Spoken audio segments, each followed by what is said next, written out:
Payroll project. Excel is optional. So you do not have to use Excel for this project, but you may if you want. Excel is not a prerequisite of this class, so I cannot force you to use Excel. However, as an accountant or bookkeeper, or basically anyone in business, you will be using Excel a lot. So this is a great opportunity for you to practice your Excel skills. So if you do choose to use Excel, you can choose to do the whole project in Excel, which is pretty rare, or you could choose to use it for only parts of the project. This is the more popular option by far. And if you choose to do just parts of the project in Excel, you get to choose which parts to put in Excel. So it can be as much in Excel or as little in Excel as you want.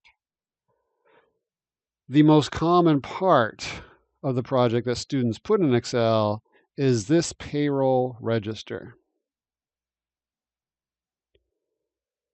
Notice I will give you on paper, this is the view of the paper form, I will give you check figures over here. What this means is when you're filling in these numbers, let's look at FUTA taxable.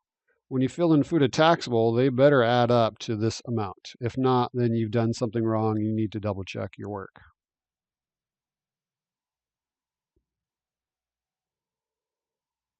So though there are 6 of those payroll registers. So what this means is if you create one payroll register in Excel and you choose to use formulas, you can simply reuse that payroll register for the other 5 payroll registers. This could save you a ton of time. So you were given the project in paper form in case you want to do it by hand.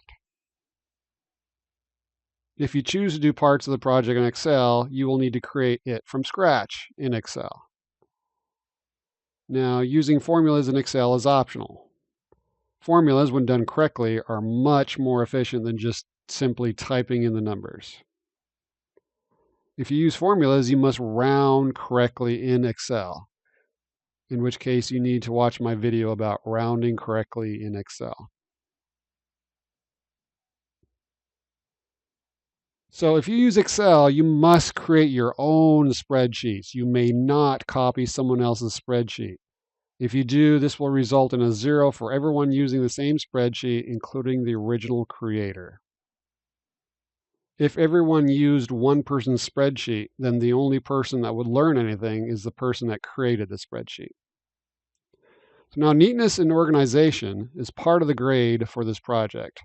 Using Excel usually increases both neatness and organization. If you have poor handwriting or really large handwriting, you may want to use Excel as much as possible, even if you just end up typing in the numbers.